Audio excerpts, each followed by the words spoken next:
Yep. And that's it. Yeah. It's so easy to leave here and go to Moncton. We're not or far, even right? or even like into the States, or even even Montreal is not drastic. No, it's a day along. Not quite a long day, but it's that's what I mean, right? It's a day drive, right? Yeah.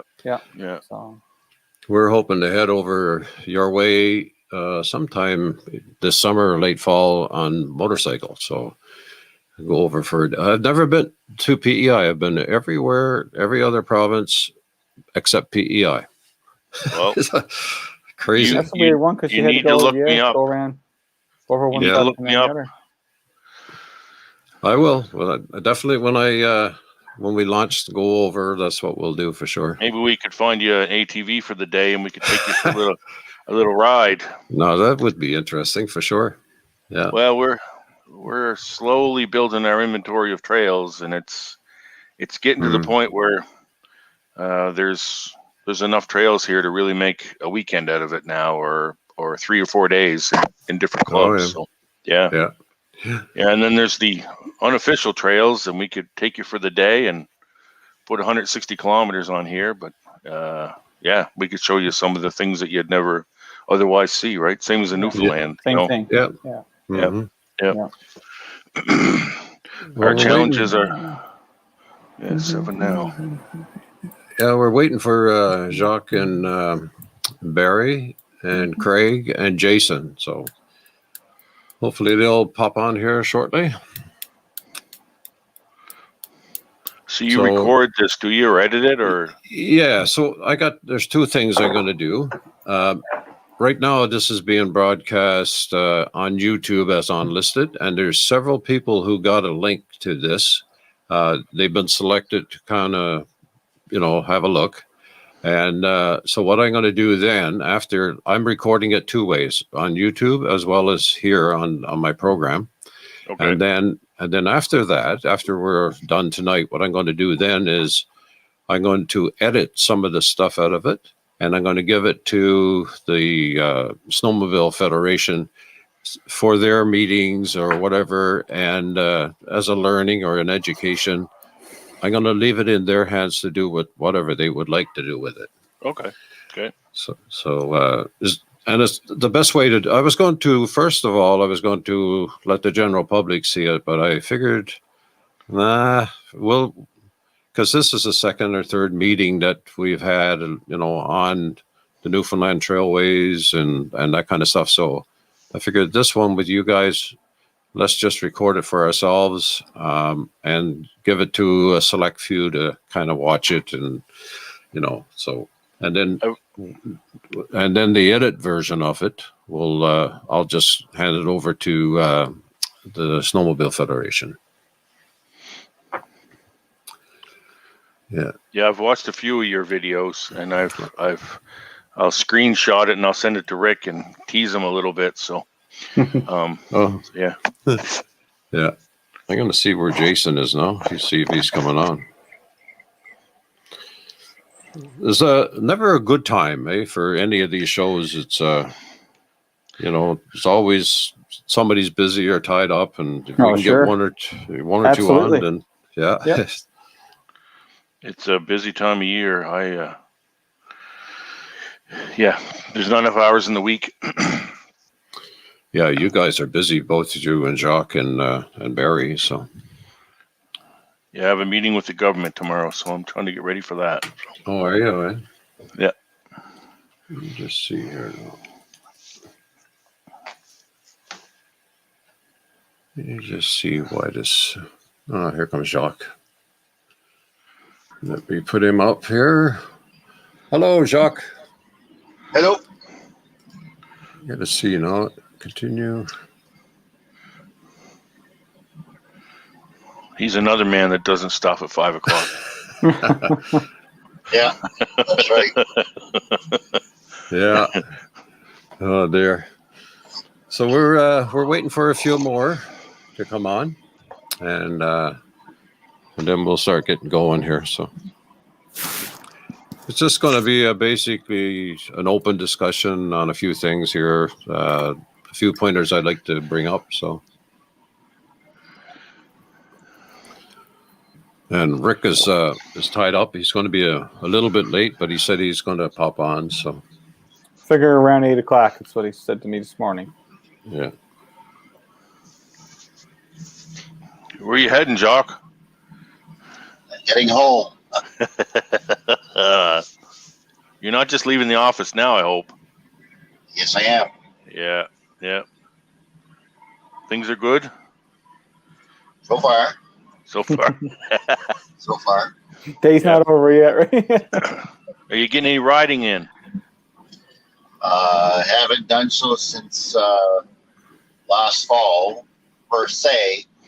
Riding to my hunting spot, yes. I have done that a couple times this past May. So April and May, I should say. But other than that, I haven't gone out on the trails to ride the trails. How's Roger doing? Have you talked to him lately? Talked to him last week. He's doing good. I mean, yeah, he's a little bit weak with this treatment he's taking right now, but he's still a happy go guy like Roger is. Good. Hasn't changed. Good. So this, assuming to what he told me before he started the treatment, I would assume this would be his last week of treatment. So Perfect. Yep. So I just texted Jamie there. He's or Jason, sorry. He was tied up too. He's not sure if he's going to make it, and he asked if Craig was on yet or not, but he's not on either. So, but we'll wait a minute for him, and then we'll just keep going. So, and I text Barry. I got Peter. I just sent you a text. Sorry, but Okay. I'll see if I can get hold of Barry here.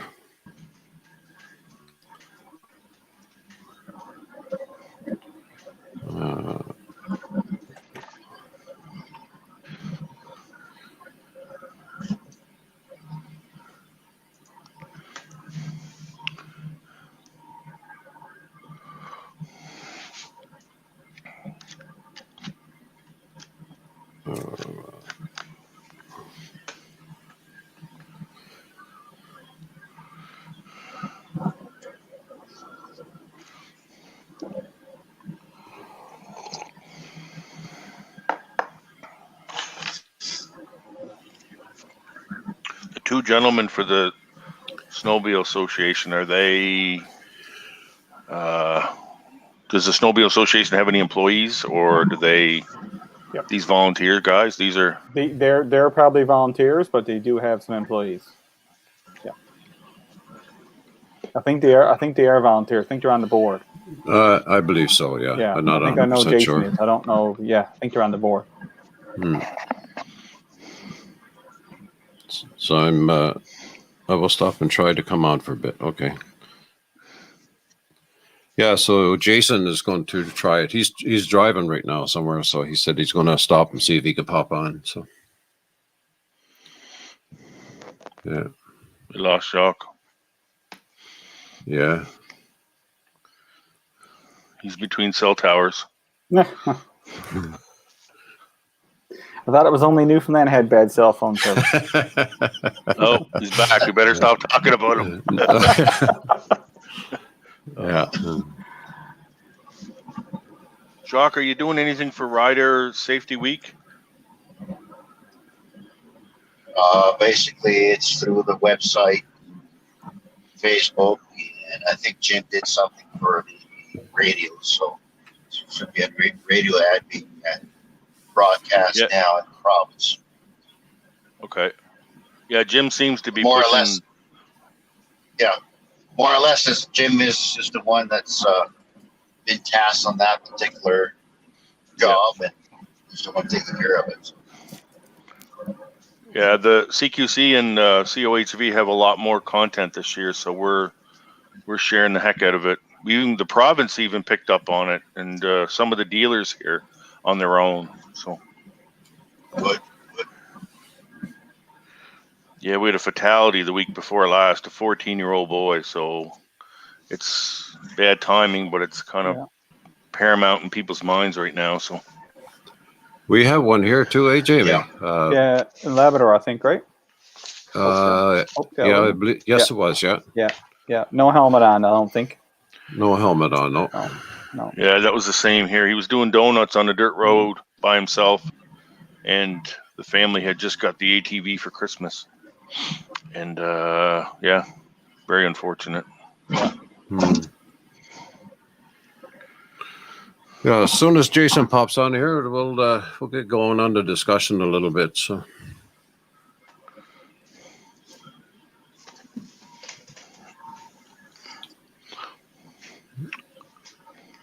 Did your membership increase there, Peter? Yeah, our trail passes are going to surpass last year's within the next couple of weeks. So yeah, it's we'll be up 30 plus points at least. There was 800 new bikes registered in PEI last year, so it's crazy. It's the trails that are open right now are getting used more than ever. So yeah, we actually just finished our environmental code of practice. Final document was created 2 weeks ago, and that's going to help us a lot with the trail maintenance. It's going to unlock a lot of funding and that kind of thing. So yeah, it's busy. It's crazy. The part that bothers us the most is that it's new riders, and they don't understand I shouldn't say the culture, but they don't understand the do's and the don'ts, and we can't release a trail map yet because we have some crown land we need to get signed off, so we can't even tell people where not to ride, or where to ride. So yeah. So joining us now was Jason. He's with the Snowmobile Federation here on the island. I don't know if you guys know him. He's got his mic muted right now, but he's him and Craig are kind of the overseers, and they've had several meetings now. And the reason why we're having this kind of discussion tonight has to do with we have, as you guys are aware, we have the trailways, the old railway bed that Jamie talked about just before you guys showed up here. And we have lots of, especially this time of the year, like the ATVs they're bigger and better, and they go longer distance, and we got more activities on the trail bed. And we have branches, like in the winter, we have branches going down to the different communities. But in the summertime, there's rivers and we can't get into some of the towns. And the other thing is a lot of our municipalities now, what they're doing, they're giving access to gas stations or access from one point of the town to back on the trailway again, so people can go to convenience stores and that kind of stuff. So gradually we're getting to a point where we're going to need some extra help. And the extra help that right now that's coming is the Snowmobile Federation. They have the trail passes, and then that's got to suffice, some of the maintenance work that goes on and some of the grooming that goes on in the winter. And some of our ATV usage, well, I got two. I got an ATV plus I got a snowmobile, so I buy one pass. And that's got to go into their kitty to help out, to take care of some of the issues. And Jamie's crew, his team, they're looking after the bridges and trying to make that whole rail bed as accessible for multi-use as ever.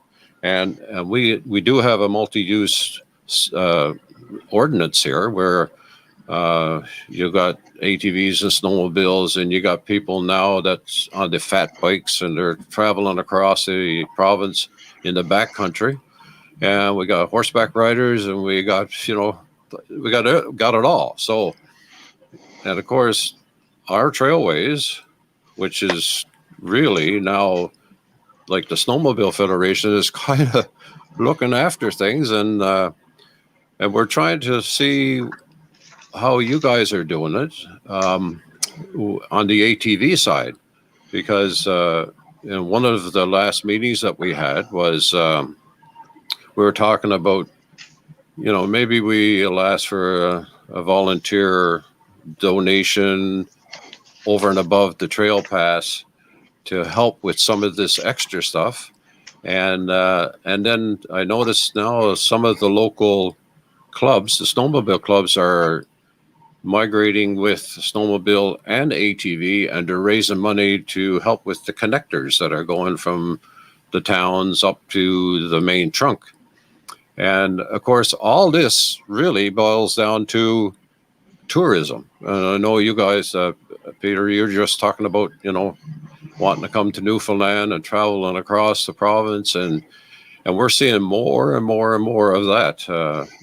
I know some guy contacted me from out west, and he said, "Man, I'd love to come and take an ATV trip." And you're going from Portabass over to Argentia, and so we're between a rock and a hard place. Like, we need to maintain the trailways.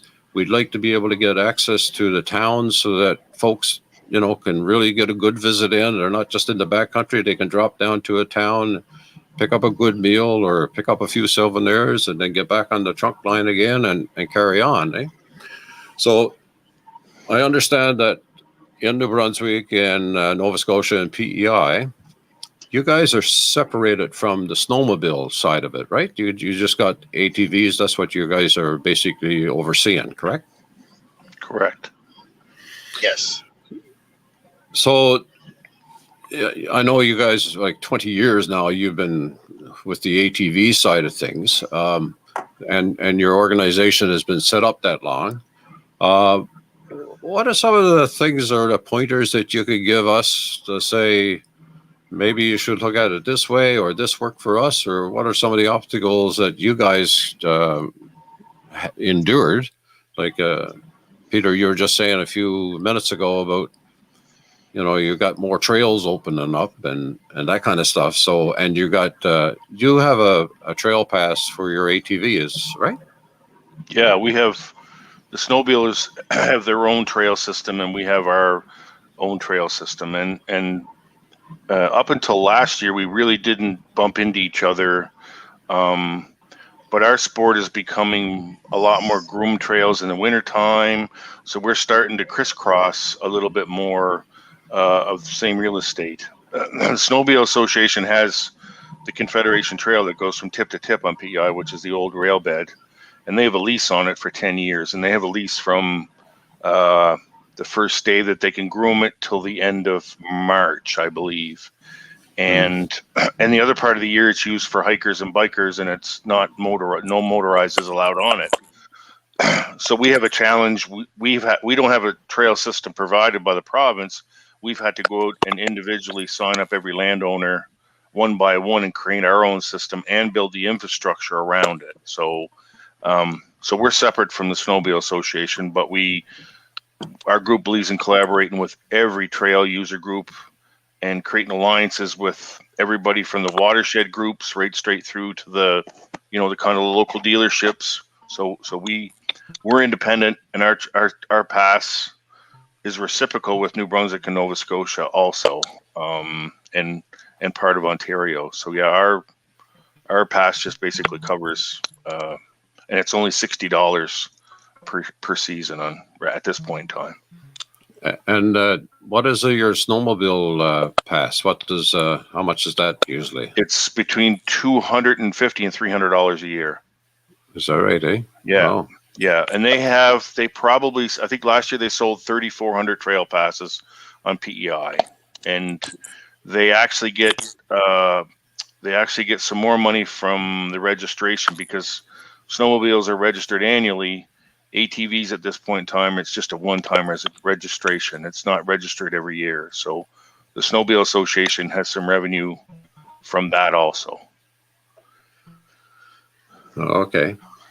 And so are you having, it sounds like you're not having any issues with trying to raise money from the ATV side of the world and the snowmobile side of the world for guys that like doing the backcountry stuff, eh? No, when we started, the federation here started up again in 2007 with 4 clubs. Now we have 8 clubs, and I think 2 more are going to come online in the next 90 days.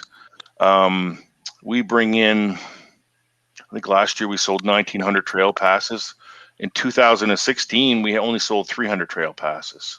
So we're growing. Like last year we grew 32%, the year before 32%. And this year is going to be no different. We're already at the point of trail pass sales this year that we were all of last year. So the clubs here fundraise a lot. The government has some initiatives that we call rural development.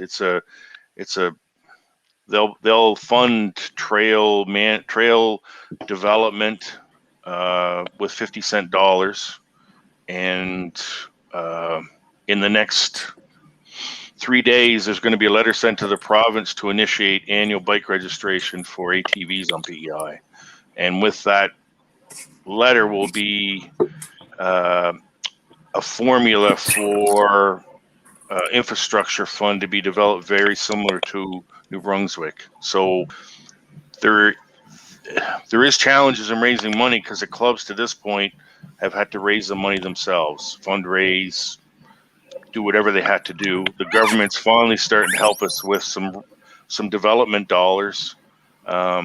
We just finished an environmental code of practice for the federation. The government helped us fund that. That is going to open a lot more doors for us, that we can actually get funding from a COA now.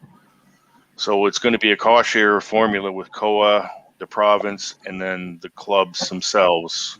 So the code of practice that we developed, it took us 6 months, and it involved, creating the planning, the building, the managing, maintaining of trails, and decommissioning of trails. So fundraising is always a challenge. On PEI, we have the province has a active living fund that they take the carbon tax or the carbon gas tax, and they reinvest it in hiking and biking and walking trails, only non-motorized. So they're investing tens of millions of dollars a year in hiking and biking trails, and we're starting to get some traction because our trails are the only motorized trails are the only trails that are economic generators. Hiking and biking, it's a recreational health benefit, but it's not the economic engine that motorized trails are. So to answer your question, fundraising is always a challenge, and we're starting to work on a formula long term so that we can have the 8,000 or 10,000 bikes on PEI are going to pay annual registration, and that's going to go into a pot to help us, build a sustainable trail system on PEI, independent of the other trails that the Snowmobile Association use or the hikers use. So yeah. And that money is all managed by your organization then, eh? Well, we're proposing that. It's not. Okay. It's not been stated yet, but that's the wish. The model that Jock has it seems to work very well in New Brunswick, and we're asking them to capture that model and have it the same structure. So you want to chime in there, Jock? Sure. Hey guys, can you hear me? Yeah, we can hear you, Rick. Yeah. Okay, perfect. Keep going in. I didn't know if I was in the snow or not. Good to see you guys. Sorry for being late. No problem. Well, for New Brunswick, it's pretty much what Peter mentioned, is that we do have our separate trail system to a certain point, but there are still some sections of trails that we do. We don't tend to say share it. We tend to say joint use, because essentially my clubs. I got 57 clubs in the province, and out of the 57 clubs, 39 of the clubs are year-round, so they do groom the trails, or depending on the equipment that they have, may plow the trail to provide access for ATVs to ride in the winter months. Other than that, basically, the way that we're funded is right now is through the registration of ATV. So each registered ATV in the province of Brunswick is providing $25 into a trust fund, which is managed. That particular trust fund is managed by the Department of Natural Resources. Same with the snowmobile; they are paying the same amount. Whatever is generated through the registration, either snowmobile or ATV. If for example, ATVs, we have access to approximately $1.4 million per year through the registration. That's the portion that we can access, and the snowmobile have about five or 600 in that particular vicinity, and that's what they are able to access and do trail development. The other thing that we have for revenue is that we now have a mandatory trail permit in place. That's been there since 2012. Before it was just on a voluntary basis. And that basically generates approximately the same, about $1 million for the clubs in total for the province. And depending on what the club sells, there's two types of permits that we have in the province. It's a grooming permit, which is basically good for year-round, or a non-grooming, which is still good for year-round if you're in an area where the club is either not plowing or grooming the trail, that you can still access without any issues during the winter months. The prices are between the non-grooming permit is $46 plus tax. The grooming permit is $96 plus tax, and right now we're actually looking at potentially maybe increasing the fees. We don't know yet what that will be. That may be a subject for discussion this coming fall. So that's one way of us obtaining revenue for trail development.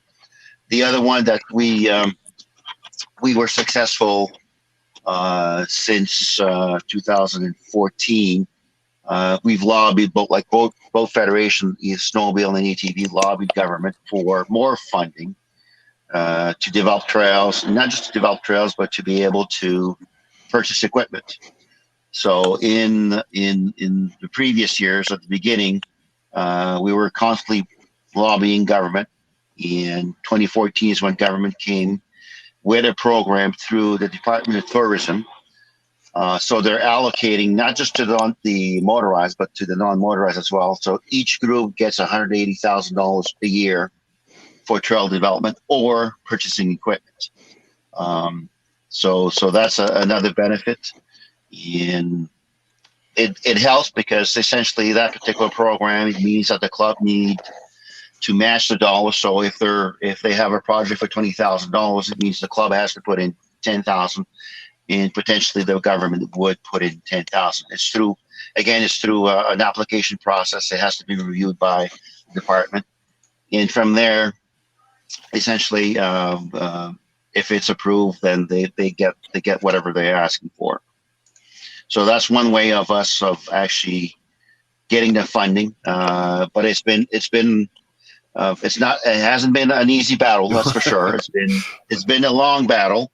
I actually started in 2004, but the battle started before I got there, of finding ways to become almost self-sufficient. Right now, yes, we're self-sufficient. Even if government was not there, we'd be able to live. Would we be able to be self-sufficient, as efficient as we are right now? Probably not, but we'd still be able to function without any issue. But at the beginning, it's this basically how was this particular federation going to be able to develop trails and what have you? And way back when this would have been like, I believe 98 or 99 is when the government at the time put in place the ATV task force. And through this committee that was put in place by government, multiple recommendations came forth, and one of them was essentially to cancel what was known as the ATV Act and come with this new act, which is the Off-Road Vehicle Act, which encompasses all of the off-road vehicles, and at the same time, a way of now government collecting the $25 through the registration. So since that time, that's when we've become more sufficient. We have better trail system, and we have a lot more members. Currently, right now, I just looked today, we're at 22,000 members. And we're still selling, and our trail permits will be sold until the end of September. And by the looks of it, we'll probably be 28, maybe 29,000 this year, I'm hoping, which would be about 3,000 to 4,000 more compared to last year. And I've just received 4 weeks ago the information of how many registered ATVs for this past fiscal year in New Brunswick. There is 7,800 more ATV registered this year compared to last year. So last year we were sitting at about 52,000, and this year we're at about 59 almost. So 59, it's a quick calculation for you guys, 59,000 times 25.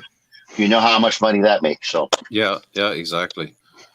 That is awesome, actually. And we're getting like, we got such a good system here, or not a good system, but a good trail system here.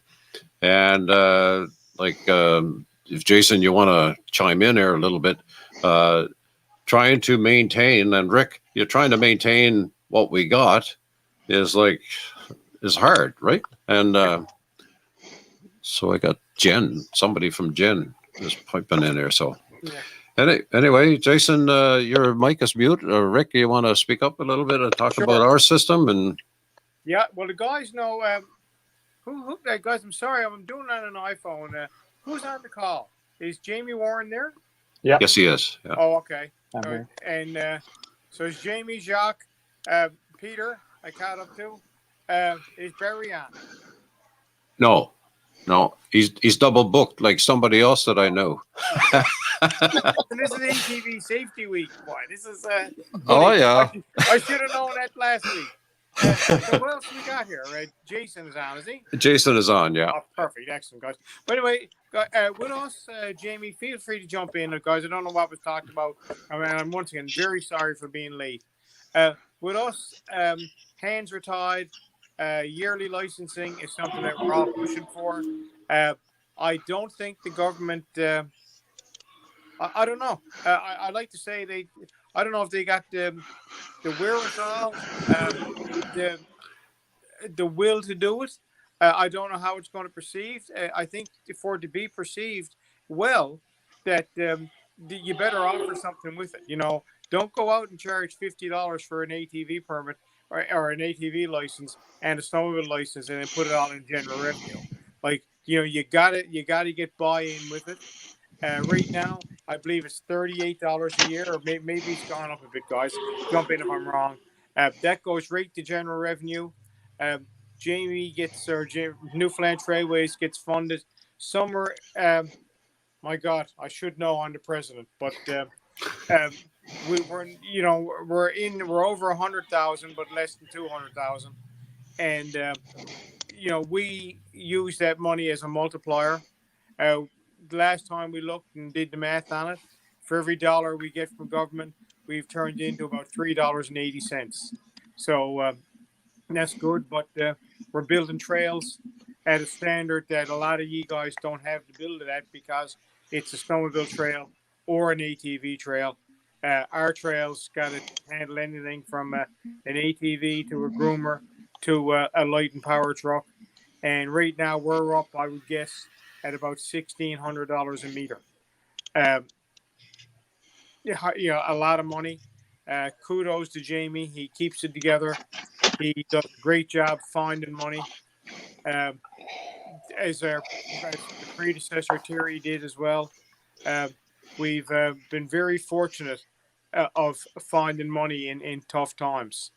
And as the president of the group, I'm very thankful for that because these guys, Terry Morrison in the past and Jamie now, have certainly made a trail work.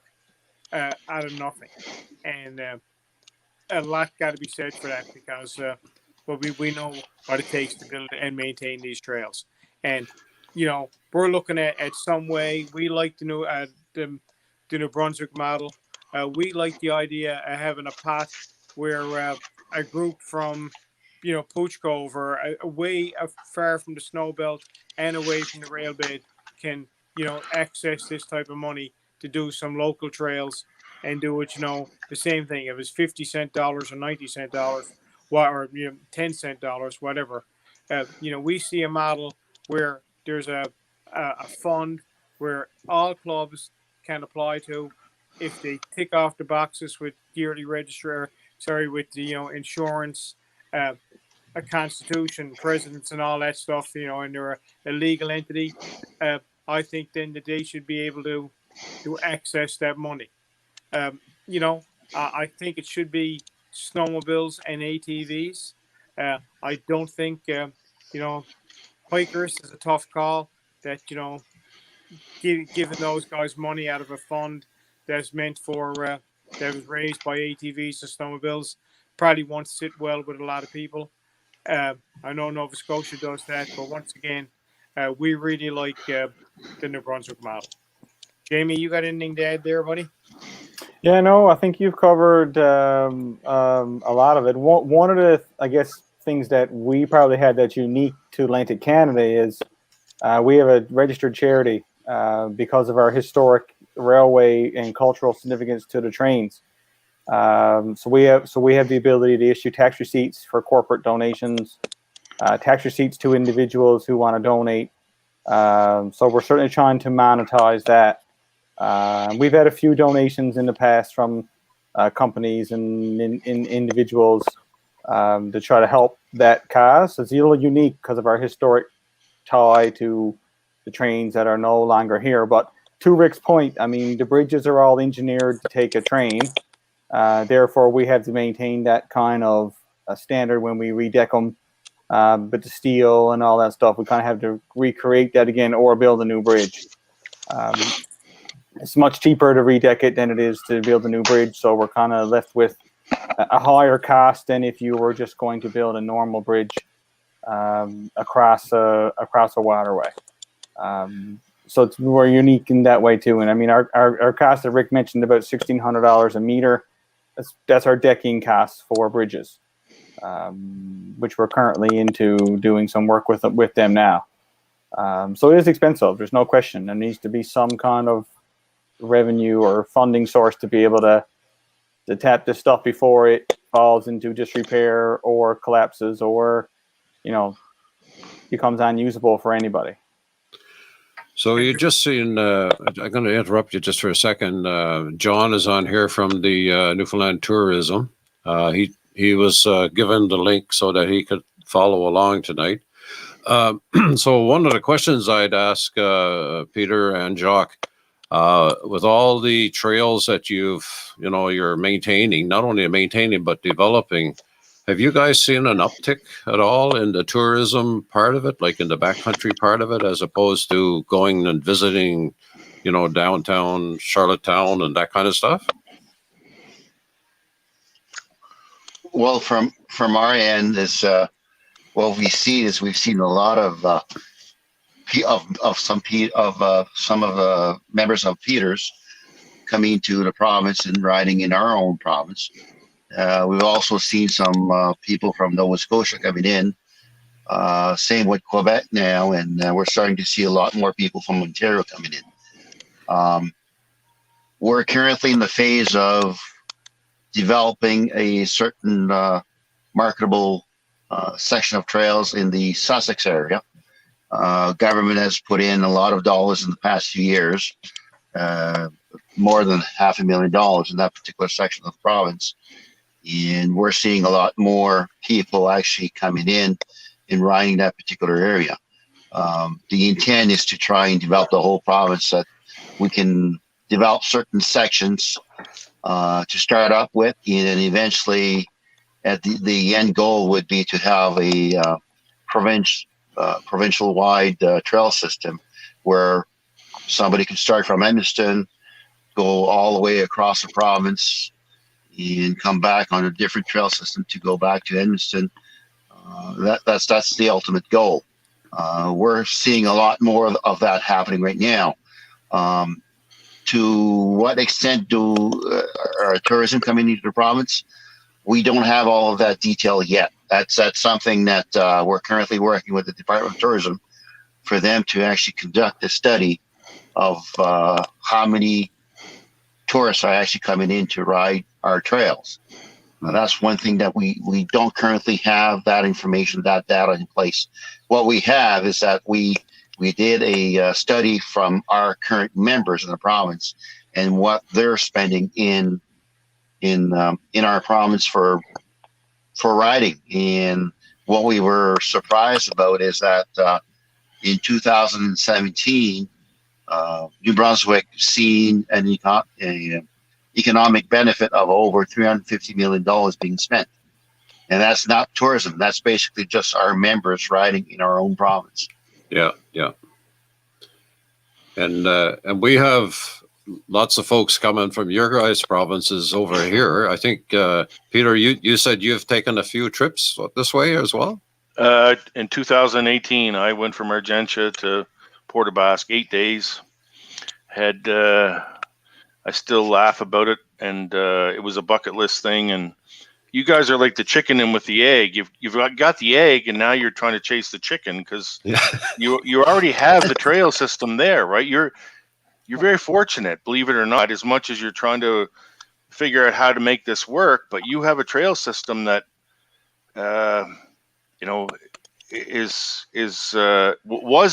one of the best kept secrets, but I don't think it's the best kept secret anymore. So I think you guys have a lot more potential to attract tourists than you actually realize. It's one of the stories I'll tell you. We were in Badger and we drove into Badger. I think it was in day 3, and there's a guy sitting there in a truck, and we drove by him and we said, we'll go to the Irving and we'll get filled up with fuel and we'll come back. And that was the guy that was hosting us in the Trailblazers, I think is the place is called. And I said, how the heck did you know it was us? Well, he had helmets on. He said, none of the locals wear helmets. But his whole business was based around snowmobiling in the wintertime and ATVs in the rest of the season. He has 2 properties he rents out. And the entrepreneurs, unbeknownst to everybody, have been seeing the opportunity before the government's even seen the opportunity. Pirates Haven, your show now is helping the sport, and the 2 gentlemen in Nova Scotia that have the websites that promote your province. The Newfoundland government and all their will and power could never accomplish what those 2 individuals have done to put your trails on the map, right? So so you have a gem there, and I think you're going to see a lot more people if it's organized and you can reinvest and develop it further. I think the potential is unbelievable for your province, and they'll come from all over North America to ride the rock, right? Like yes, it's certainly, and Peter, thanks for the kind words. It's a double-edged sword. It's truly a double-edged sword. You say build it and they will come. We have it. If we never had it, well, maybe it might be easier to get the money for it because, you talk about what came first, the chicken or the egg. When you try to start federations or clubs and get them to pay in, what do you say? How about, if you give us money, we'll build you trails. And we're getting an attitude here. Well, how about if you build us trails, we'll give you money. And, it's going a bit of a tangle that way. The other side of it is we hear, why do we have to pay? Why do we want to pay? We already got the trailway, and we're very thankful for it. But it is, there's times that it can almost, in development, I feel there's times that it almost bites us in the ass. And like I said, if you're involved in it, you'd understand that. I think it comes with a level of expectation that people don't realize what it takes to keep it actually up and open. and the buy-in from the different communities, and like you said, these resorts that they're popping up everywhere, is given access to the guys that are traveling the rail system so that they can get down to the towns. And we all know that the machines that are coming out these days are like air conditioned and heated, and they're, they got real nice machines to ride the rock. And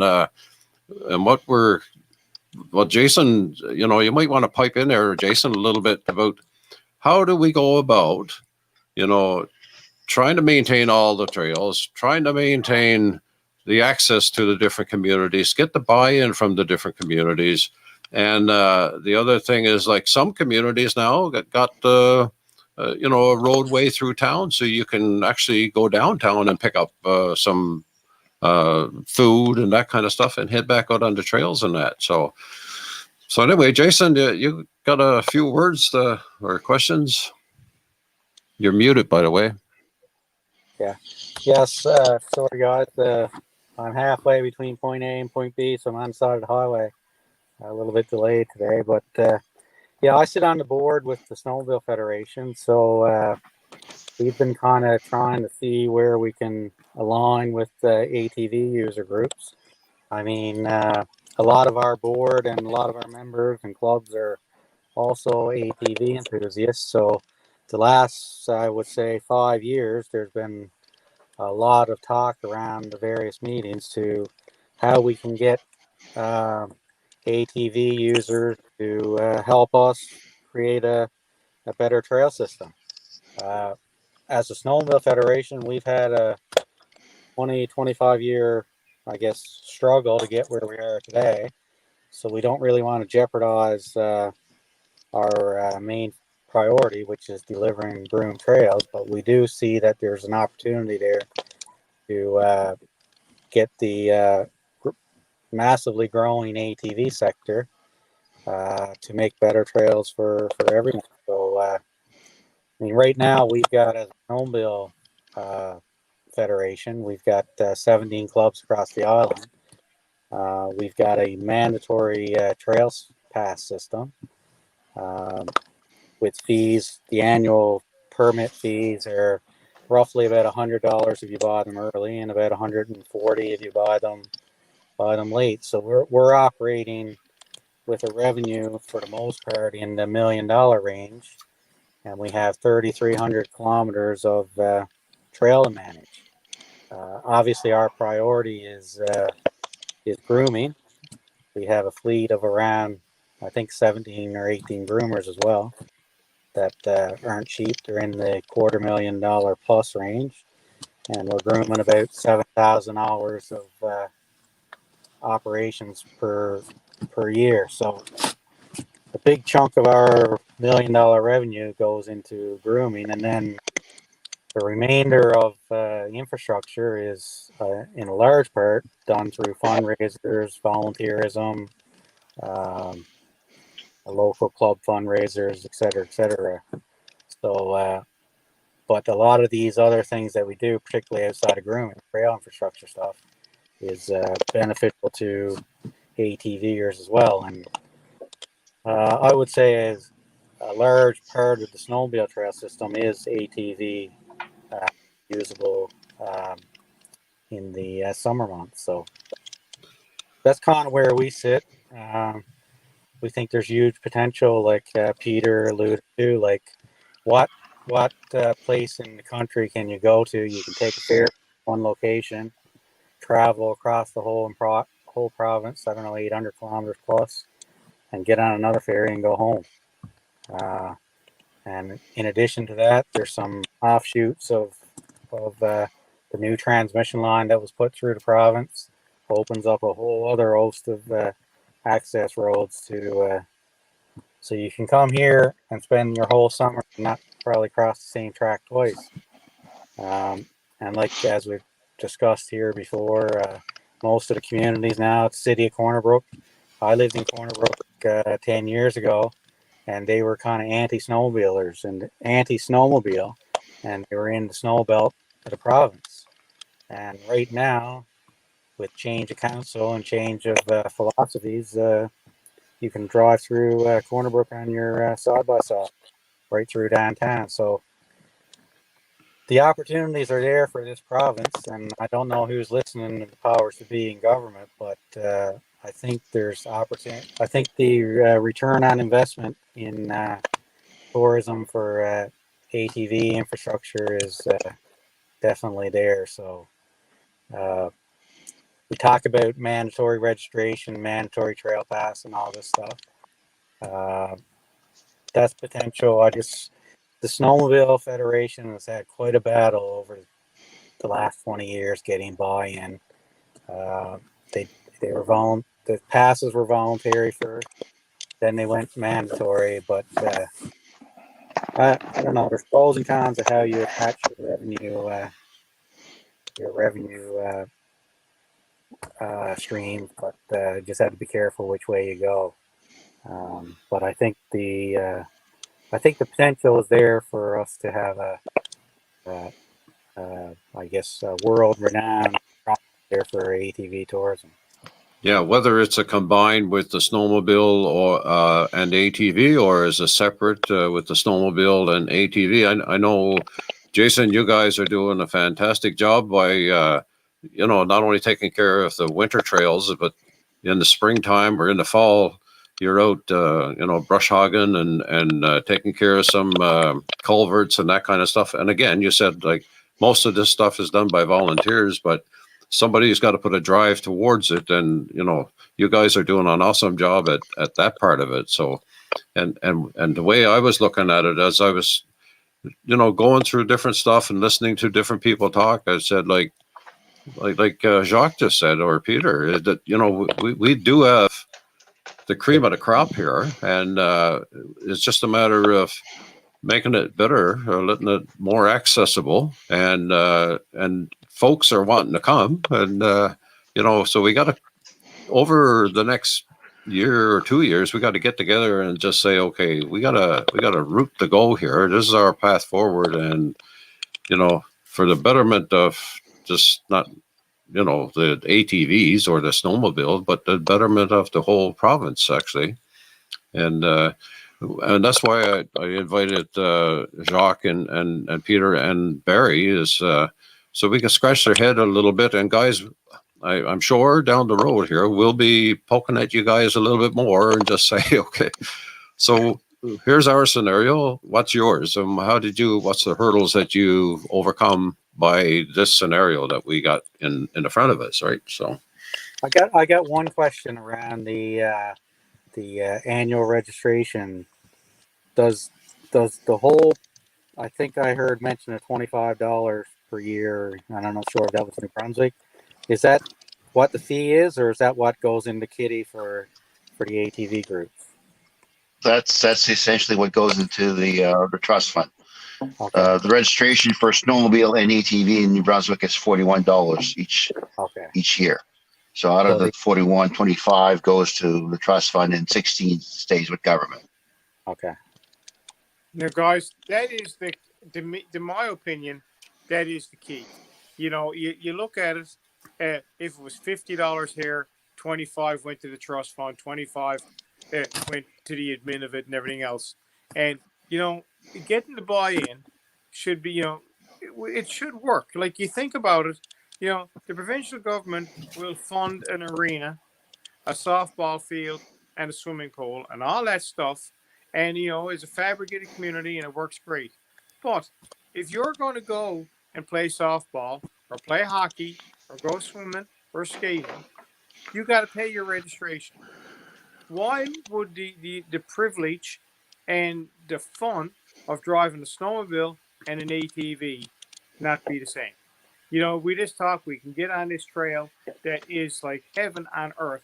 When you come across it, it's the best 8 days of your life. Like, my colleagues here, Jacques and I, we've been very lucky, and Peter, we've been on some of the nicest places from Houston to Albuquerque, on the national board riding.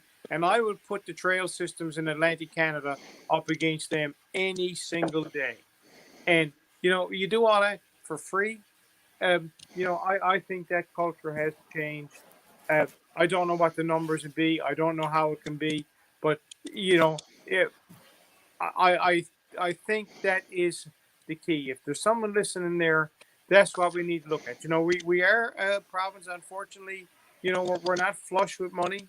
Uh, I think the ATV community is prepared to pay their, I guess, the cost to do it.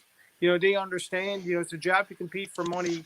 Do you take $10,000 to put into an ATV trail, or do you open up a hospital bed, or $100,000? We find a way to self-sustain for sure. Yeah. The other So- thing, the other Go thing ahead. that's and I'm assuming this is similar in other provinces, but some of the things I've seen over the years, you like Marble Mountain is a ski resort, right? And skiing and snowmobiling don't generally go together, but the snowmobile industry and Marble Mountain has always had a fantastic relationship, and simply because snowmobilers spend money. They don't pack a lunch and eat their sandwich in the chalet.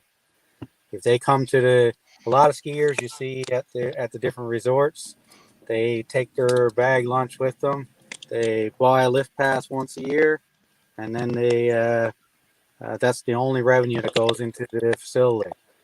Very rarely do you see a snowmobiler show up to Marble Mountain and not go in and buy a plate of fries and those sorts of things. So snowmobilers, ATVers, any of those power sports people, they generally don't mind putting money into the economy. So they're different than the hikers in a lot of ways because the fuel, the restaurants, the hotels, all that stuff is money back into the economy. And there's probably no other user group that's such big spenders. We certainly travel with our wallets for sure. Yeah. Motorized trails generate more revenue than any other trails, bar none. So you can have a trail for recreational purposes or health benefits, but a hiking and biking trail does not generate any revenue. It does when they build it, but that's when it stops. By the time they maintain it, there's nothing. It washes out whatever revenue. Did you guys ever think about trying to do a community-based approach to this, where you take the people that are benefiting the most from this, like the Pirates Havens and Corner Brook and the communities that are seeing the direct benefits, and try to come with a community approach? So in PEI we have rural tourism initiatives. So we have three different rural tourism initiatives, or actually there's 5 of them, I think. Like Cavendish is one tourism initiative, North Cape Coastal Drive. So they've actually reached out to us. These are community-based tourism groups that promote the geographical areas that have been given to them as a tourism voice. And they've actually reached out to us. One of them has, to figure out whether there's ability to do a feasibility study to develop the ATV trail system to link all the clubs we have as a tourism product, because COVID has changed the open mind of the province of PEI. They're saying, how do we what's the new tourism approach? And it's like you turn over a rock now, and they're looking at under the rocks to say, what can we do differently so the next time COVID happens, we may not be as exposed. They're sending all these cruise ships to India to get cut up into little pieces now because that's falling apart, and we can't afford as a province to go through that again. So these tourism, they're called, I can't remember the abbreviated form, but they've reached out to us. So now we are going to government, and we have a commitment from government to do a feasibility study to link all the ATV clubs and the trail system as a tourism product. And our federation, we just went through an environmental code of practice. We developed it. Took us 6 months with funding from the province, and that was one of the centerpieces that we need to put in place to be taken serious. And we've also revamped all of our bylaws. We've created policies for our organization. If you're a club in our federation, there's a club in good standing, and if you don't have all those items checked off, you're not potentially not going to be part of the federation. So, but I think there's a way in Newfoundland to link these communities, because they are the lifeblood of that trail. The whole province was populated with that trail. If you look at the map from an overview, every one of those little communities, whether it's Clarenville or whether it's Badger or whether it's Deer Lake, they're all, and those are the people that can influence the government to say, hold on a second now, we want this product to be a centerpiece. Let's do that. And I know Jacques doing this in Sussex, for instance. They've done some studies and they're getting traction in that club area. And I've been there. It is amazing. And there's people that drive from PEI to go there because of that. And so a community-based approach, I think, is your way to go to bring on the powers that be. But you also have to look at your alliances. You got to create alliances, whether it's, and I don't know if there's watershed groups in Newfoundland that look after the streams and rivers, the Mounties, for instance, the law, the municipalities. Create yourself an alliance chart and start building a relationship with these people. They can influence the politicians, but it's the bureaucrats that are the struggle, because if there's not a round hole for a round peg, it's even that much more work to get them involved. But tourism is the key. You need to create a community-based tourism approach to it. And if it means doing feasibility studies, if it means, and then at the end of the day, you need a funding model to pay for this. No different than that. That's just life, right? And you're the keepers of the trailway. You need to have a sustainable money pot to be able to take care of it, right? So yeah, that's one of the benefits of the trailway. And Jamie, I'd like for you to jump in there a little bit and just speak of, like, you mentioned the Pirates Haven and the type of work that they've done themselves, and the great thing about the trail going across the whole island. And Peter, it was called at one point the People's Road, and it was designed to go through these communities. So there's a few, and guys, it's the wrong word, called a zone board, but that's not a zone board. Jamie, do you just want to speak about that for a minute, about that fund in Port aux Basques with the brush clearing, and just touch on that? Yeah, there's a number of tourism associations all across the island. We partnered with the Southwest Coast Tourism Association, which is Stephenville and Port aux Basques, and to do some brush clearing and some remediation work on the trailway. They charge a couple of dollar levy on the hotel rooms, and then they use that money to generate other money. And by partnering with us and our charitable arm, we were able to do 30-40 kilometers of brush clearing and some remediation, some beaver removals, culvert cleaning, that kind of stuff. And I think there are these tourism associations just about everywhere. I know there's a West Coast one. There's a bunch in Central. So that's a good point, Peter. Like, they would certainly be allies in sort of helping to try to keep this thing, maintain it, and keep it kind of in everybody's eyesight, right? Just a point. Are hikers and bikers allowed on your ATV trails? yes. Okay. Yeah, we promote. We're the only trail group on PEI that promotes multi-use trails, and when we say multi, we mean every dirt bikes, side by sides, ATVs, hikers, bikers. Yeah. We're actually going to do some work and develop some of our trails for fat bikes, so they'll be able to use our infrastructure to cross the rivers and streams, but we will build a parallel trail system. We're working with government right now to take over some decommissioned roads that are environmental disaster and turn them into sustainable multi-use trails. So it's not a common word here. There's 260 kilometers of Confederation Trail, and the sad part is it's not utilized by the hikers and bikers. It's there, it's maintained, it's pea gravel. You would die if you saw you just have to Google it. I'm familiar, yeah. And it's a shame because they have this, in the Ivory Tower in Charlottetown, they've decided to make it a greenway space, but you can't make it a greenway space when nobody's utilizing it, right? And they have, the hikers and bikers have infrastructure handed to them and maintained. So, but we do promote multi-use. We want to showcase The same as us, yeah. Yeah, we totally believe in it. So yes, we narrowly avoided that probably 15, 20 years ago, if not longer. There was a pre-me and Jamie on Newfoundland Trailway Council. There was an agenda where they wanted trails within municipality or rail bed within municipalities and so many kilometers outside to be walking, hiking only, and an ATV and snowmobile in the rural areas.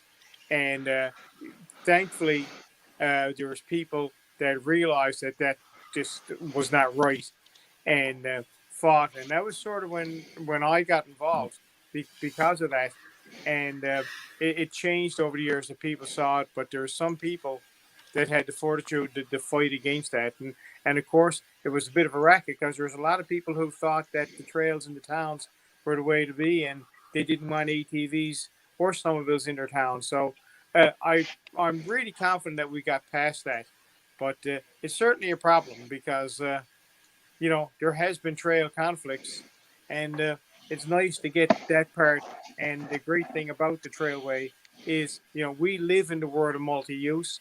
It's been multi-use since it's been taken up. So I like the snowmobile guys, and I know Peter, you guys have been manhandled over there with what you got to deal with, and we've never really had that problem. So it's been good that way.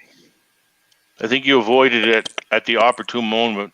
We didn't. There was no voice. There was no organized ATVing on PEI in 1998 when the railway turned over. And there's a very well-educated group, the Rails to Trails at the time, and they convinced everybody that was dangerous. And it's in today's world, we talk about inclusion, and we talk about we go to the store together, we go to the pharmacy together, and but as soon as we hit that little trail, we turn into villains with horns. And so I'm fighting it every day, right? But I'm very determined. So it's a 3-letter word, right, Peter? Yep. So Barry just jumped in. So yeah, sorry about that. I had it down wrong in my schedule. I was I had you down for 8 o'clock our time, not 7 o'clock. I wasn't sure if you guys would still be on or if I was just logging in for nothing, but I gave it a try anyways. You're just in time to pick up the tab, Barry. I hope he wasn't listening while we were talking about him. Oh, So we're having quite the discussion, Barry, about trying to set up a good system. Like in here on the island, we have a good trail system, and it's a multi-use system. And we're learning from you folks now. Like Peter has given us some real good ideas that maybe down the road we should start doing a few things that will help out with obtaining some money to kind of really fix up the trails and bring in tourists, eh?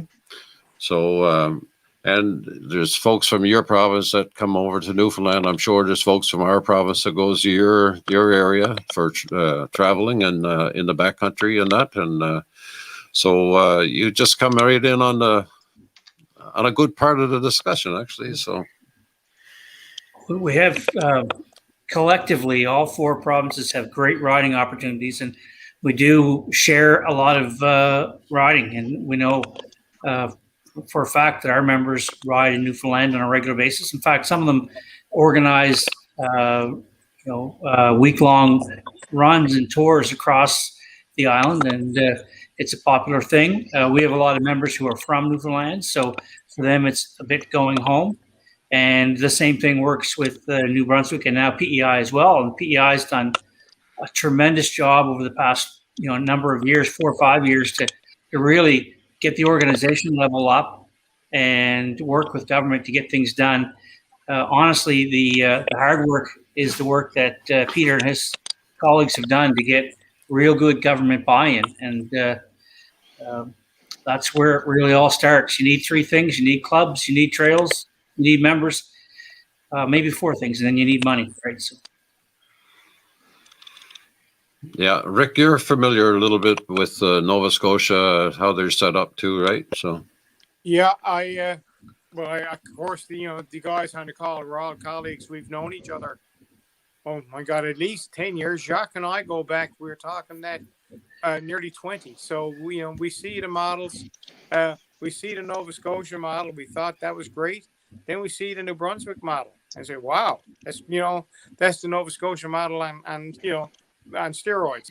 So it's good that way, to see it. The big thing is that we are, one advantage is we don't have to go out and build this. It's already built somewhere else. It's there. And as you can just tell, these guys are on the call right now, and I can speak to this, that there has been nothing that I haven't asked for that these guys can't provide.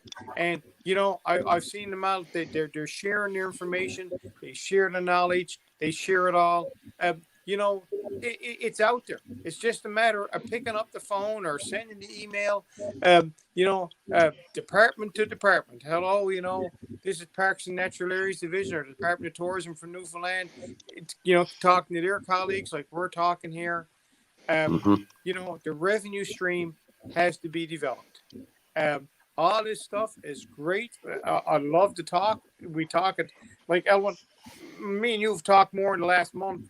Yeah. It's incredible.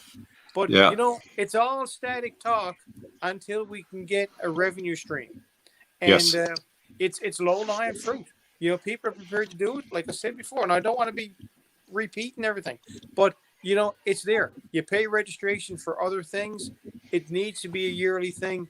And, build it and they will come. I say that, but the Snowmobile Federation 25 years ago, man, they took it on the chin. They took a pound. But they were lucky. They had the infusion and Jason step in anytime now as I'm talking your world. But they had the groomers, they had the trails, and they got they did get buy-in eventually. We're a little bit further behind it here because, we have an infrastructure, but, we don't have some of that stuff. But, the big thing is a revenue stream. If you get the revenue stream, like something as simple as a yearly license, I don't understand why we haven't done this. Mm-hmm. That's when things are going to change, when there's money in a pot. Yeah, and that the last meeting that we were at, Rick, with Jason and Craig there, that's what we were kind of put across on the table. There was a different method, like a volunteer type method to raise some money, and we certainly learned lots here tonight. And going forward, you guys, we're going to be knocking on your door a little bit more and just say, here's our scenario, and I'll put Jason back on.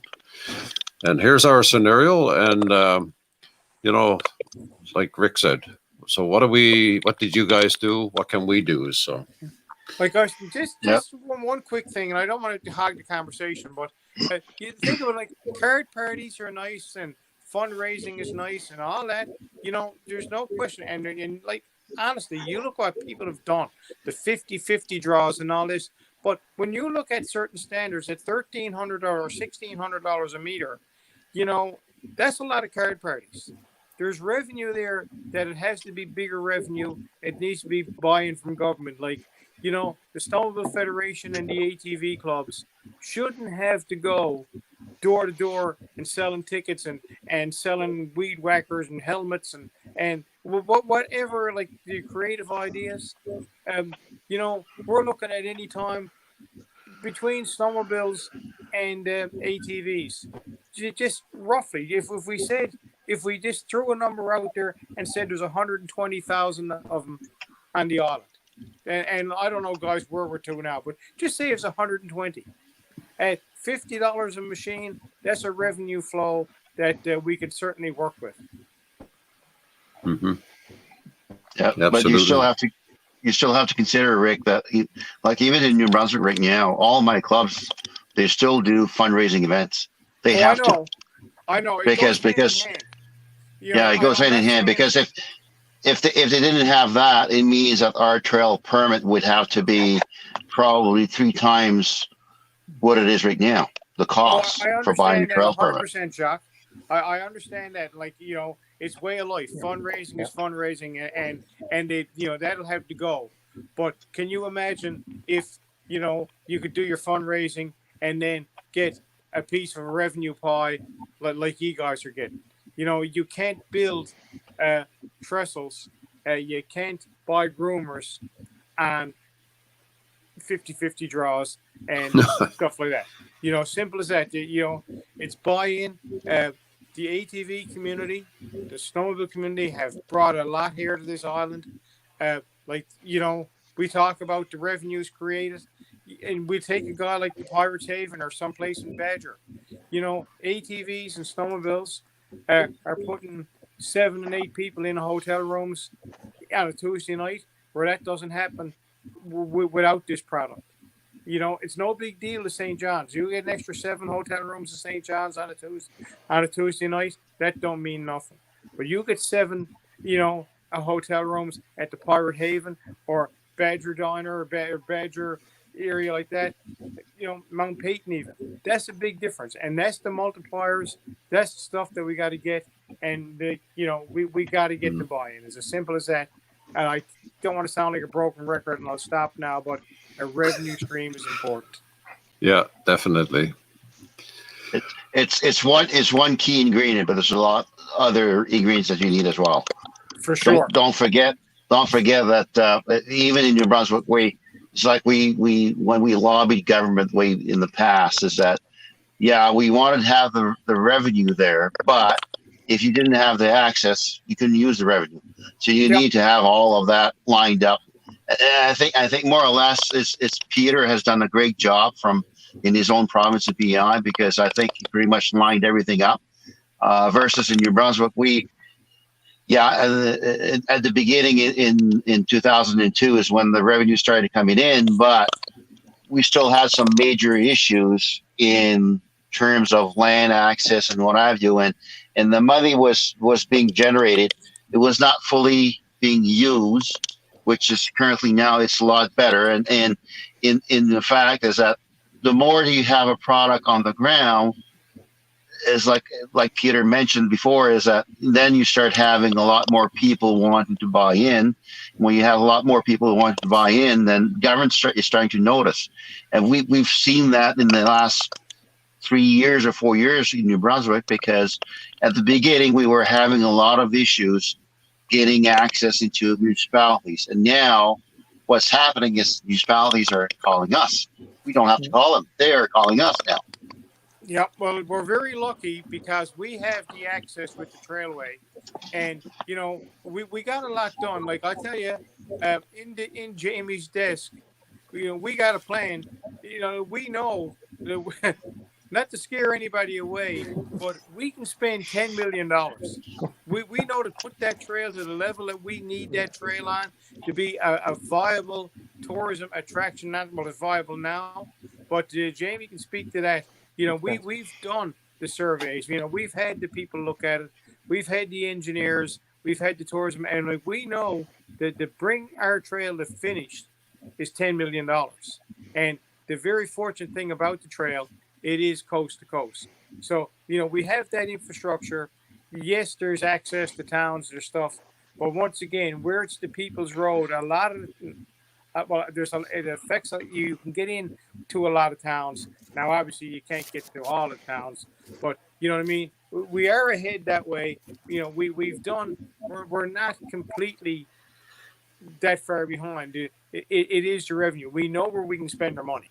I can guarantee it. Cool. I'm not sure who Jen is, but She's from PEI, so she's my president. oh, I shared the link with her, and awesome. Yeah. So she's the lady that I work for. So well, I think she was listening all the time, but I didn't put her on the screen here. So perfect. That's good. So and Yeah, I think the other thing is that the other three provinces and vice versa are our best tourism customers. And I think Mm-hmm. if we work together, and Rick, I think all the guys have heard me talk about this, is networking. Our greatest asset is sharing information between, the four Eastern Canadian provinces and farther. There's amazing value to that, and we're each other's best customers right at the doorstep. We don't have to. You don't have to spend millions of dollars and put a billboard on Yonge Street to attract your customers. And we're to the point where when we're finally to a point where we can start attracting and stealing Jacques and Barry's customers to PEI and showing them, the product that we have. But I'm Barry's and Jacques' best customer because I knew those trails better than I know here. And so I think if they can come up with a model that would work in Newfoundland that's fair to both groups, and that there's proper governance there. So if it's got to be set up properly so that it's got the foundations that it can be managed. If there's challenges, there's a process for the challenge. There's, you're talking about a pot of money here, and I'm hoping that people aren't seeing the pot of money and saying, hey, we want access to that, because that's only part of the solution, as Jacques said, that, you need buy-in from the communities, you need landowners, you need the riders, you need volunteers, you need clubs. Our clubs all have to be non-for-profit corporations. They have to be legit. So there's none of this, creating your own bylaws as you go down the road. So, and I think, Jacques and Barry will agree with me that you've got to have your club structured and your federation structured. So if there's challenges, that it's clearly defined how to get to the next step and how to get through it. Because, yeah. So. Yeah, so this really is the first step. Well, like Rick, you've been involved in this before, so, and as I was just listening over the last little while, I said, okay, why don't we get everybody together? So this may be one of several meetings coming up, and we might get pinpointed on some things to say, okay, here's our scenario, this is where we're going to start, and what is our next step, and just kind of pick your brains, and maybe it'll only be a 15 or 20-minute meeting. But I think seriously down the road here, as more and more ATVs, I mean, they're like Cadillacs now riding the rails. So the more and more people that get out in the country, and the more it's publicized, and get the communities involved in it. We got some challenges coming up, I know, but I think we're going in the right direction by now, starting to, okay, let's grab a hold of this a little bit and see, where we can help out the Snowmobile Federation with their work that they're doing on the maintaining of the trails and the trailways as what they're doing. So definitely, this is the first step, I think. I know in Nova Scotia, Corey, the trail coordinator for Advans, is also the trail coordinator for the Snowmobile Association. So there is, and I'm not going to speak on it because I don't totally know about it, but I think there's some synergies that if the two groups can work together.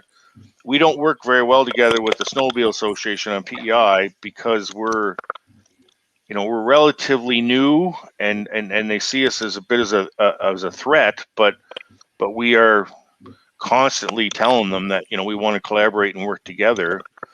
I think the other thing is that you talk about funding, and I know Jacques and I've talked about this a little bit, is that there's opportunity for the four provinces to get together and collaborate with a funding model, maybe leveraging the money that we have with ACOA, and maybe lobbying to try to get some tourism dollars for the region that's earmarked for our type of activity, right? And networking can be not just the the verbal stuff. It can actually be the dollars and cents. And if you have a revenue stream from trail passes and your annual registration, and we can leverage that money against other funding opportunities, right? So I'm constantly looking for funding opportunities, and I think there's there would be an open mindedness for the 4 provinces to get together if we could get, if we were a cohesive group to get together to help each other from the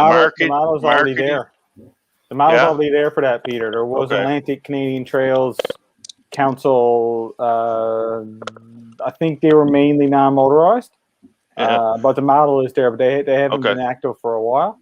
Yes. The tourism reps and trail reps sat on it from the 4 provinces. I'll try to dig out some notes. Yeah. That's one of the Just rack my things brain. too. In the last few years, federally and provincially, I should speak federally now, there hasn't been any flow of money like from NTC and Canada Trails, and some of these organizations that brought some expertise to the table and found money have actually gone into hibernation. And Jamie, I don't know if you wanted to talk 30 seconds about that. Yeah, well, I mean, there's the NTC, the National Trails Coalition. I mean, they're actively lobbying, the federal government for a pot of funds to do trails, motorized, non-motorized, and mixed, in 3 separate categories. And then there's the Canadian Trails Federation, which I sit on. It's also looking at that kind of round. We've had 2 or 3 rounds of funds now across the country. I think the last one was about 3 years ago. And again, it went a third motorized, a third mixed use, and a third non-motorized. So that gave you 3 different pots of funds going 3 different directions right across the country. So those groups are still lobbying. They're still meeting with federal MPs. Meeting with their national counterparts to try to find, pots of funds and on a national scale for all trails, kind of across the lines, right? I don't know if you guys were aware or not, but that's I know how tuned you are in with the Canadian Trails Federation. No, we know. I think we know quite well. But, Yeah. A couple things that have intrigued me here. One thing that I've said all along is that the public health officials might have thought they invented the term Atlantic bubble, but they really didn't, because we had an Atlantic bubble going on in the ATV world for quite some time. And, we've recognized each other's trail paths for at least 3 years with PEI, and then Jock 5 or 6 years with New Brunswick, between you and I. Yeah, at least that. Yeah. So, we recognized years ago it was important for us, for our part of the country, to work together as closely as we possibly can to help advance our issues. I've said all along to ATV clubs and groups and organizations when I speak, it's one thing to build trails, but I think it's more important to build respect and relationships, particularly with your government officials. When you start to build that level of respect and that solid relationship, then you can go to them and ask for things like mandatory registration and mandatory membership in your association. And you can start to build strong clubs and a strong federation. And honestly, I think from our perspective, I think we were early on with an OHV legislation, but New Brunswick certainly learned from us, because their legislation, in my mind, is superior to ours. We've been talking to government to try to see if we can get it adjusted so that we can have some of the benefits they have. The one thing they have is probably the most substantial benefit in their legislation, in my mind, is the ability to have mandatory membership in their organization. And if you don't think that's important, I can tell you it really, really is. And when you see an association grow like New Brunswick did, a decade ago, they were 3,000 or 4,000 members, and now they're over 20,000 members. A decade ago, our association was about 2,200 members, and now we're at about 5,000 members. So we saw the 2 organizations pretty near the same size 10 years ago. And because of the legislation that we have in New Brunswick and the mandatory membership for trail permits, they've outgrown us fourfold, and it's made it so that they've been able to do a lot more with that money to satisfy the desires and the needs of the clubs and the members, more importantly, and the riders, right? So how do you police the mandatory registration? Is it through the registration of your vehicles through the government or what? So ours, we have a separate sticker for ad fans, but it's not mandatory, only on property that we have a land use agreement on, and some Crown, mostly private. And the requirement to police it is up to our enforcement officers. To my knowledge, they've never issued a ticket. Now, Jock is different. You can speak to yours, Jock. Yeah, for us, it's essentially the provincial government that's doing the enforcement through public safety. So they have a dedicated team of, I believe it's 14 enforcement officers patrolling the trails, which is not just us, it's us, ATV, snowmobile, and from time to time they will go out if there's any complaints being logged for the non-motorized sections of the trails. But as well, through public safety, where all of the conservation officers are now under, they are as well mandated to enforce the act if they are basically patrolling near or on the trail in question. It's the same thing with the RCMP, municipal police. I know Bathurst is doing it. I know Edmonton is doing it. We've had some report of them actually going out and doing the enforcement. So that's from our end. Yeah, enforcement's being done, and I know tickets are being issued for trail permits or any other infractions that the rider may commit. Can I speak about PEI for a sec? Sure. On PEI, it's not mandatory, but under the Trespass Act, we were successful in getting it changed 2 years ago. We lobbied with the Snowmobile Association, and it's a $500 fine. So if you're on the property and you're trespassing without a trail pass, and they have given out tickets this year and last year both, and it's showed a lot of momentum in the compliance. And the enforcement officers here actually will make sure that you have a trail pass even if you're not on legit trails. They want to see you're plated, registered, and a trail pass. And that generally, if you're not being a donkey, gets you a free pass. So our enforcement officers have been amazing at pushing compliance with the trespassing part of it. So it's been very effective for us. It's not mandatory, but the trespassing captures it a lot easier than changing the regulations. That's interesting. That's a word that we don't even hear here. Trespass. No. We have an interesting circumstance in Nova Scotia. When the legislation was brought in or rewritten in 2006, there was a lot of concern about the fact that there were these established trails that clubs and organizations did not have land use agreements on, but the owners of the property hadn't restricted use. It's just been a trail for a long, long time. So what government did was they actually amended the legislation the very next year, and they put in a provision where if a trail was established prior to a date in 2006, that trail would remain a trail until somebody said it's no longer a trail, and the only way you could do that is you had to own the property. So we have two types of trails. We have established trails and we have managed trails. And our managed trails are somewhere around 2,000 kilometers, a little less than that. And our established trails right now, the number is somewhere around 11,000 kilometers. And the problem that we have is that the established trails, because of the way the legislation is written, it's legal access for everybody. And we have a lot of members, a lot of non-members who say, why would I join you guys? Because I can go ride on those 11,000 kilometers of trail like anybody else. The first thing, they don't raise any money. They don't do any maintenance. They don't apply for any funds to do any capital work.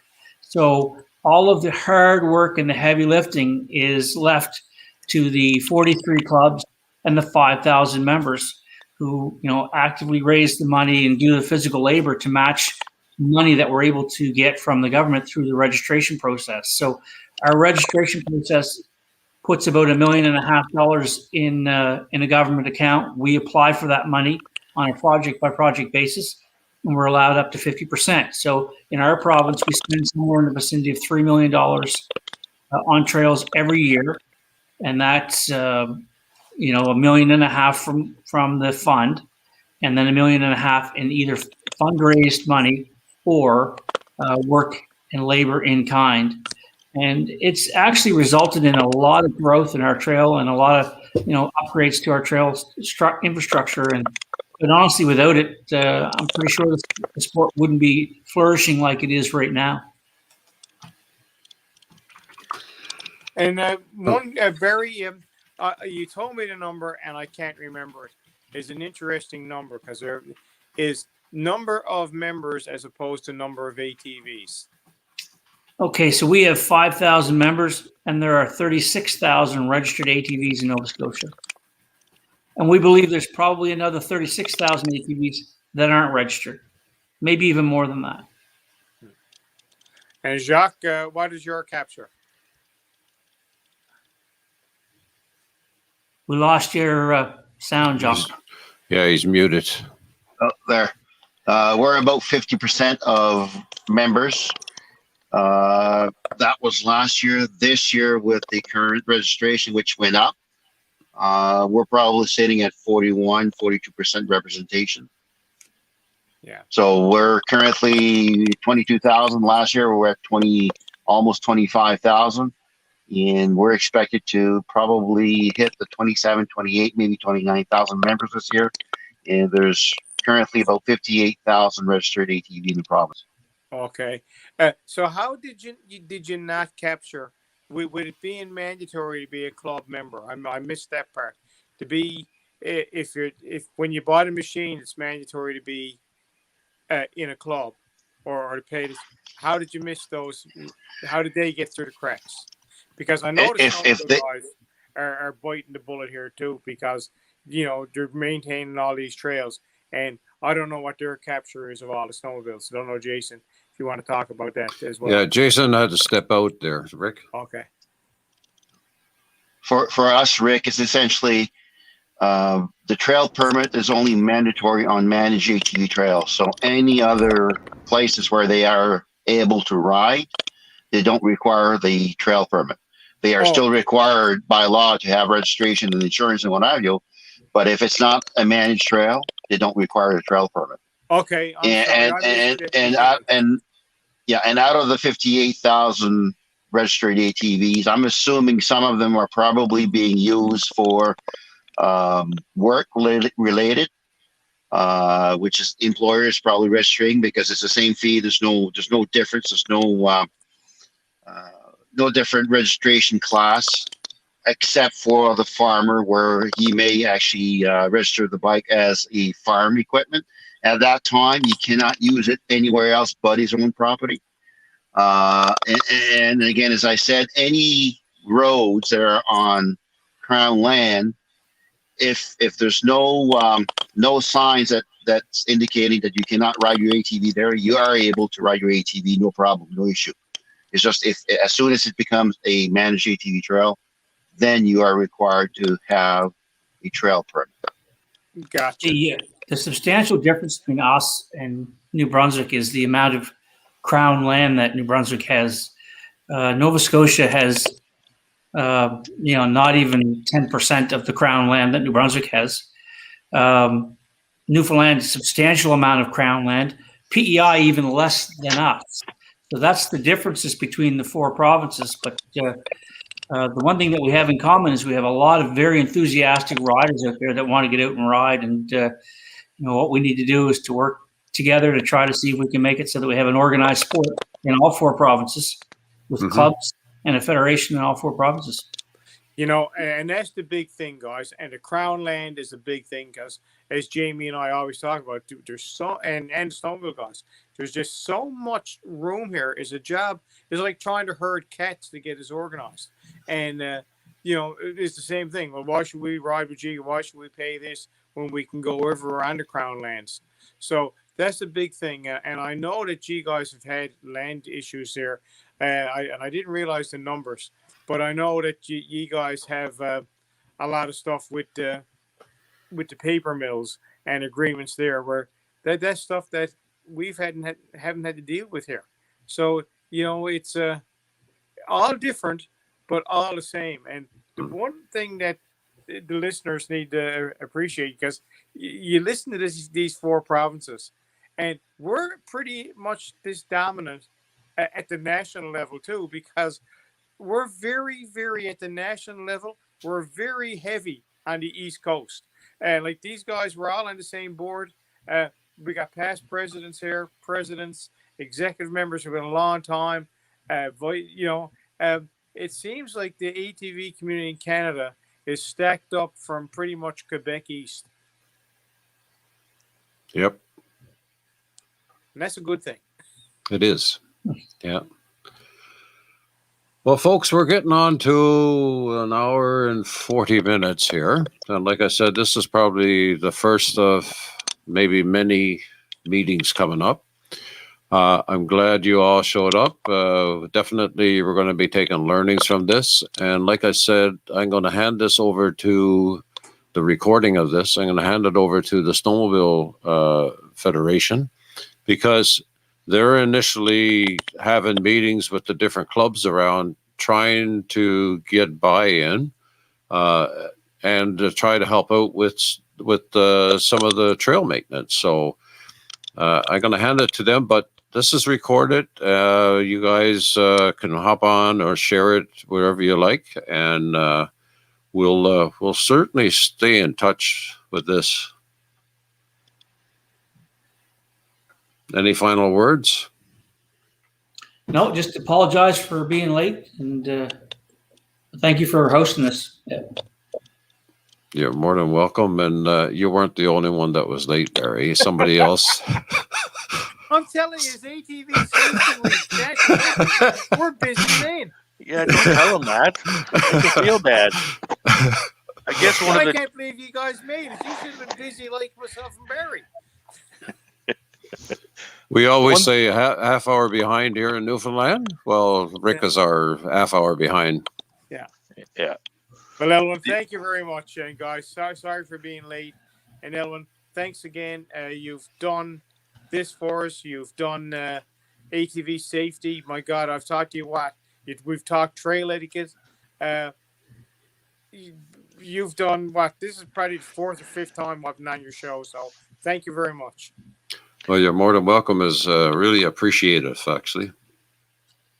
The one takeaway I have is, I know Jacques and I and Barry have always talked about trying to have a get together every now and again to collaborate, and I think this is probably, it shows that there's a lot of networking that we can do between seasons, and I thank you for the opportunity, because I like this platform to be able to share the information, and I've learned a lot tonight too. So if we can help out, we're here. Awesome. All Sorry, righty guys, then. Jason here. I had to get moving, so I put you on mute. You started driving, but I listened into the majority of it. So, and thanks for participating. Hopefully, I can have a more engaged participation in the next go around. Yeah, for sure. And like I said, Jason, I'll do whatever I can to help out, and if it means bringing this to the forefront, I'll do that. And I know you mentioned about joining with all the different clubs. I'll hook into Zoom and do it this way, and we'll record it on YouTube, and we'll put it on Zoom, and we can bring all the different clubs in. And like I said, whatever it takes to increase our tourism here on the island, I'm all for it. So, and I'll do whatever I can. So, all right, folks. Good night, everybody. Good night, everybody. Good night, everybody. Good night, everyone. Thank you. Good Thanks talking, a lot. guys. Okay. Thank you very much. Thanks again, Elwin. Okay.